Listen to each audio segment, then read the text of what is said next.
I've never seen something like this. Wait till the end because it gets even more interesting. By the way, guys, subscribe to this channel if you're not already, because I post these kind of interesting videos and moments on a regular basis. So again, consider subscribing. Let's take a listen. Mr. Secretary, so many topics to cover. I represent California's 31st District, located in Southern California, where you've deployed the National Guard and Marine Combat Battalion in an effort by this administration to provoke a confrontation. God only knows for what reason. As my colleague from Tennessee mentioned, the military has been activated before by the president, but let's tell the whole story. President Johnson federalized the troops after the governor of Alabama activated them to keep black students out of the University of Alabama. President Johnson did it so the students could attend the university.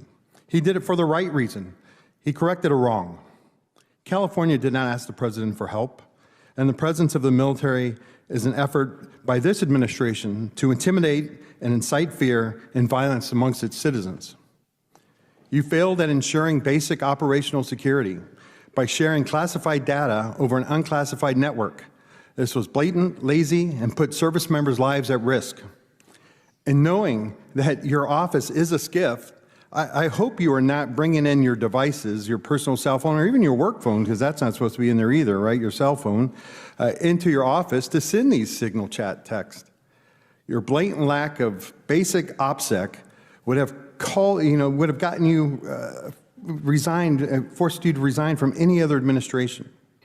You're requiring 8% cuts across all services, not to save the taxpayers money, but to fund President Trump's pet projects. You talk about quality of life for our service members, but yet you take $1 billion away from the Army that was meant to improve their barracks and their living. You said that money waste, but we don't know that yet because we haven't seen a budget.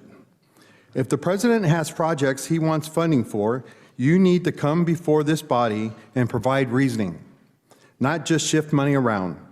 Right now, you are stealing from our service members, robbing Peter to pay Paul.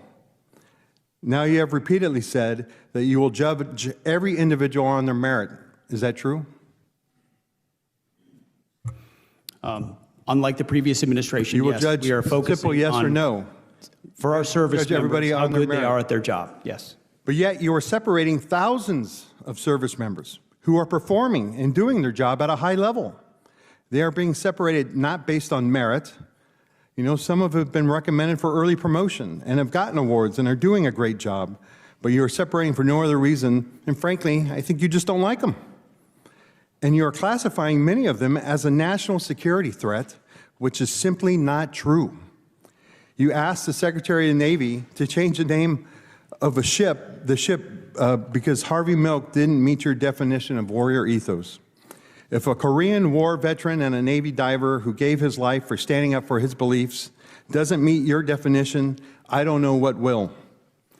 You keep talking about recruiting, but let's face the facts here, right? Recruiting started improving before President Trump even came into office, and the reason that changed was because of the investment that was put into recruiting. Now, I was at the Pentagon at the time, and I know how much we invested in it, and I know how much of the services.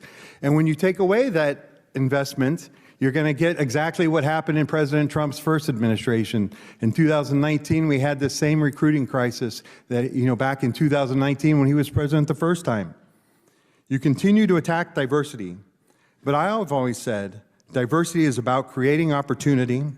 And I have seen plenty of individuals, many of them enlisted members, who when given the opportunity have succeeded, not because of their sex, not because of color, not because of their sexual identity, but because of their worth ethic and merit.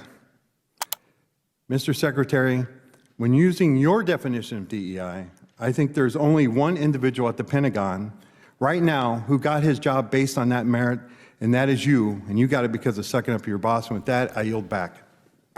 Gentleman yields back. Okay, so that is so crazy. Pete Hegseth, it's not just him, but also Marco Rubio and many other people working for Trump administration. They get their job because they are very good at sucking up to their boss, Donald Trump.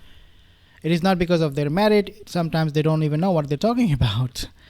And yet we have this country its responsibilities, especially for the military, given to these unqualified people who have very disturbing past and at the very at the same time dishonest in terms of letting people know, public know who they are. Subscribe for more videos.